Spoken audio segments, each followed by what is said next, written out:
Is this the perfect spring dish? It might be. White and green asparagus with a sauce of asparagus puree done carbonara style with egg yolk, grated cheeses, and guanciale. Yeah. Nary a piece of pasta in there. The perfect vegetable dish for this time of year. So, asparagus carbonara, yes, it's a real thing. And I'm doing mine with green asparagus and this beautiful white asparagus. You can do it all green, all white, you do you. It's the technique here that's important. It's using the tips to saute as if they were going to be pasta. It's making the middle pieces, part of that pasta batch as well, and then using the rest of the asparagus, green and white, to sweat, puree, and use to help build out our sauce and take the place of hot starchy water and some of the eggs, right? Super, super simple technique. I think you're really gonna be thrilled with this. Cheese and asparagus and egg and a little bit of lemon and guanciale, right? The cured meat from the cheek and neck, that classic Italian salumi. No better combination that I know of. So let's go. Okay, so first thing I want to do is start building our mise en place. I have about 2 cups of grated combination Reggiano Parmigiano and Caciocavallo, which is this beautiful aged cow's milk cheese here. It's one of my favorite cheeses for pasta. It's salty, but it's not as big and bold as, say, Pecorino Romano is. And I buy one of these bells. It comes in this big bell shape. And I probably had this one for like 6 months in my fridge, and I've been using it a lot recently. So we've got that, and that's grated in here. I've reserved a little bit of cheese to garnish as well. And with the asparagus, all I want to do is cut the tips off. So we have these beautiful asparagus tips. And I'm going to set those in my bowl. And I'm going to cut the rest of them off in, I don't know, whatever that is, sets of 3, 4, 5. Just line the tips up, make sure that they look really nice. That's going to make a nice bite in that dish. The next thing that I want to do is true up all the pieces of the asparagus and make another cut. These are going to be nice and tender when they cook as well. And then I'm going to make another little cut. And this stuff right here, that's a little too woody. So what I'm going to do there is I'm going to poach that along with some of the asparagus whites, and I am going to puree that in my blender.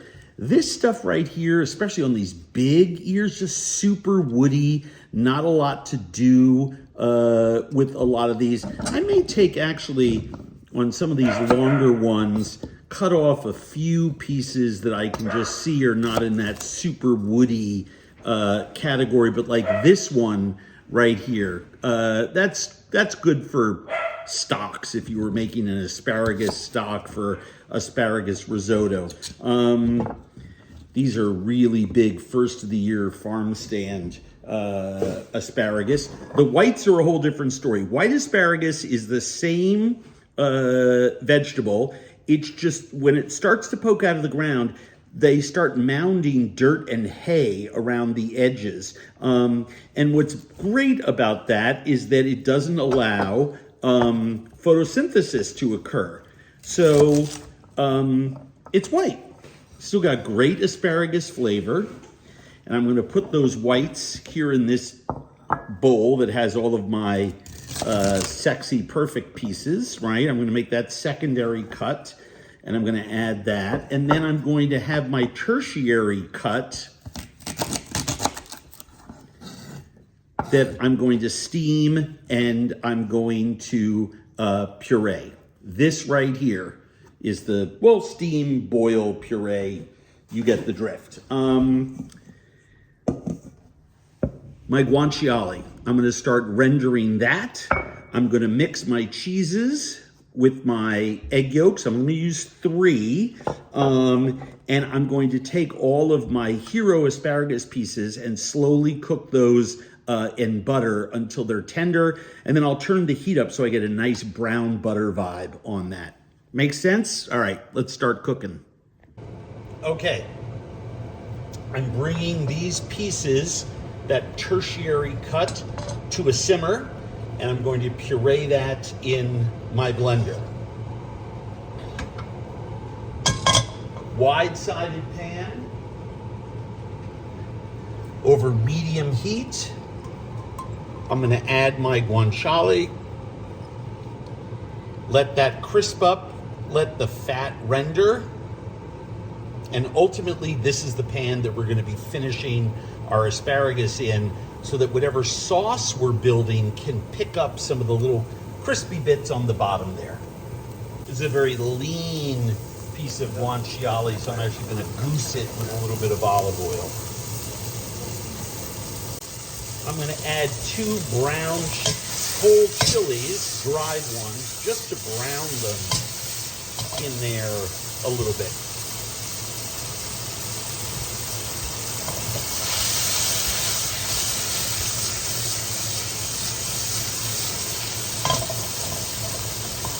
I love this. And I'm actually looking for some of these fat cubes here. That's going to be my cube. The meat's browning even as we speak, but I want to make sure that those pieces of fat get nice and brown and crispy in there, because ultimately this is going to garnish our asparagus dish, right? I'm just going to let my asparagus just cook away until I'll use a little nibble test and make sure that this is nice and tender before I puree that with a little bit of parsley to add some nice green color to it. Doesn't take long to cook asparagus pieces at a simmer like this. In fact, you can kind of bring it to a boil, and if you want, just set it aside and let it cook through radiant heat. And here, I've got that rendered fat and olive oil, and you can see the brown streaking from the cured meat, the guanciale. This is beurre de rot. This is French butter, cultured, beautiful butter. Hand churned, hand folded with sea salt. And I'm just gonna let this melt. You can see that it's foaming. And guess what I'm going to cook in here once I get a little browning, get a little nutty flavor in there. Brown butter has a little more flavor than conventional melted butter. I happen to love that nuttiness. And now in go all of our hero pieces. Now what's important here with these is to lower the heat so that you're cooking nice and slowly, right? We're just letting the radiant heat from the butter and the juices from the asparagus come out into here, right? This will take 7-8 minutes to become nice and tender, assuming you're going nice and slow. And I want you to be going nice and slow. All right, this is about a small handful of parsley. I'm adding a few tablespoons of milk to this. I'm now going to add that cooked asparagus. Those are those tertiary, that third cut. The first and secondary are simmering away in the brown butter. And there we go. That goes in there, and I'm gonna puree it with my immersion wand. All right.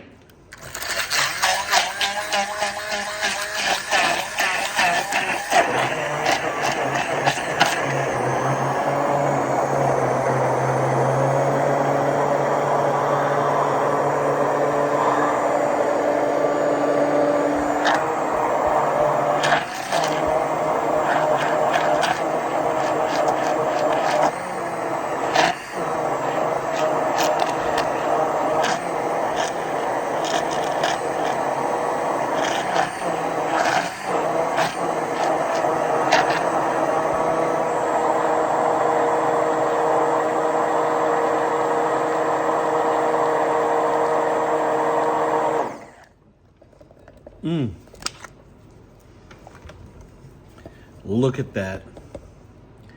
That is just perfect and beautiful. And it's about the thickness of pancake batter, but it's gonna get thicker when we add the eggs and the cheese and get it all hot. All right, so let's crack our eggs and separate our yolks from our whites. And there's a yolk.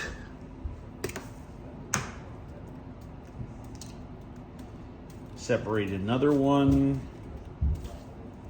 Normally, if this was pasta and I would be making it for 3/4 of a pound of dried pasta, I'd have 6 yolks in there and more cheese, but I don't need that much for this. We're gonna whisk that together.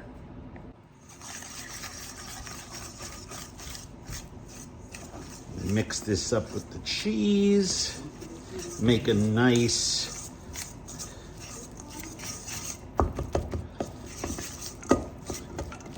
panade here. Oh, I should have used a bigger whisk. Oh well.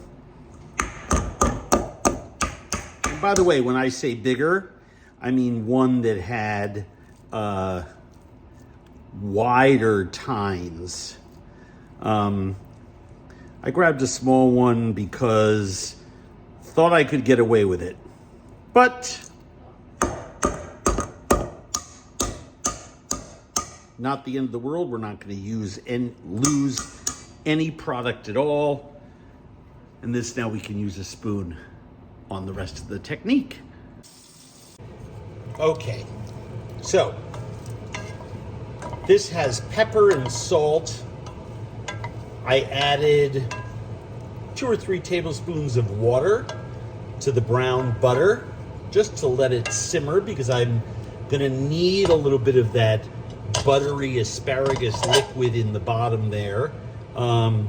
These are beautifully tender, absolutely perfectly cooked. I snuck a little bite off one of those pieces. And what I'm going to do is I'm going to slowly heat this up with our asparagus parsley puree.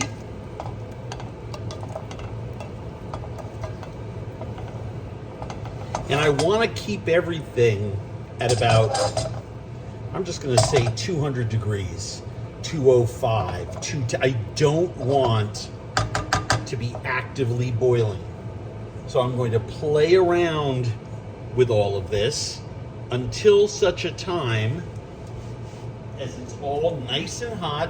We're not going to overcook our asparagus. We're just going to keep this on a nice low temperature, and then we're going to stir in our egg and cheese mixture to season that. Okay. I have successfully heated this through over the course of like 5 minutes, seasoned with salt and pepper. Tasted it, it just tastes like asparagus heaven. And now what we're going to do is we're literally going to take our egg and cheese mixture and just stir it in this hot liquid. I don't have to worry about making scrambled eggs. Why? Because I'm only at about 200 degrees here. And as soon as that cheese is melted and that egg has thickened up, I'm just slowly folding. It is just going to liaise this sauce, and I've lifted it off. There's a very low heat, and I'm just breaking up this egg and cheese mixture and shaking the pan back and forth. And all I want to do is make sure that we get a temperature sufficient to let the eggs thicken this mixture. So I can do that safely if I'm just looking for little bits And yes, I love all this sauce. Why? All of this sauce is like a soupy, delicious. I serve this with a spoon, serve it with crusty bread. I've used a carbonara technique. And actually you can almost see it thickening right now. I'm just gently stirring. The reason I'm gently stirring is I don't want to break any of my asparagus tips. You can also push all the asparagus pieces to the side like I am, tilt this down, and stir this if you want. I just find it easier, just kind of shimmy it back and forth.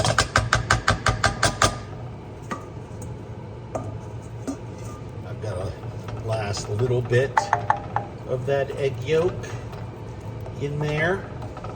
And you also want to make sure that it's thickened and hot enough so that, number one, the cheese stays melted, but that you don't have raw egg flavor. You want cooked egg flavor. So by all means, take a little spoon and taste it.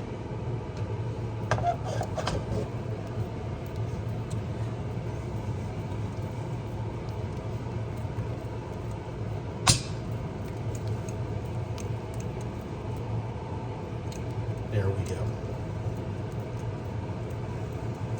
I'm holding it above the heat, a low heat, and just shaking it back and forth.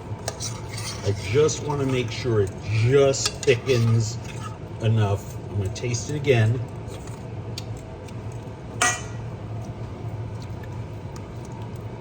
Almost.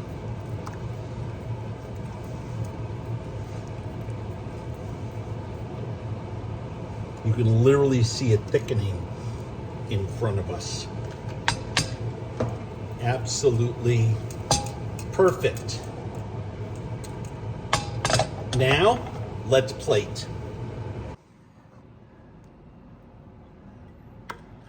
Spoon of asparagus.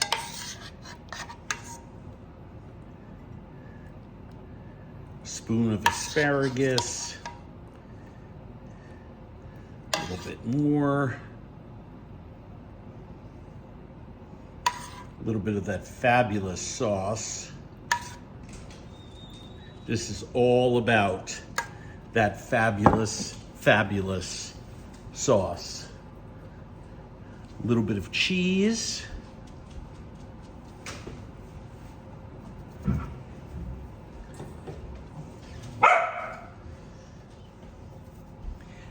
That crispy pancetta, or sorry, guanciale over there. Yummy and meaty. And then one last finishing touch. And that last little touch, just some crispy breadcrumbs, just like a teaspoon. These are homemade breadcrumbs. I always keep some handy because I love them with pastas or to provide a little herby crunch to something. And there you have it. Asparagus carbonara. How great does that look? Pretty darn great. This is what you want to be eating this time of year. And how does it taste? Oh. Those cheeses, the asparagus puree, all of it. The cured meat from the neck and cheek.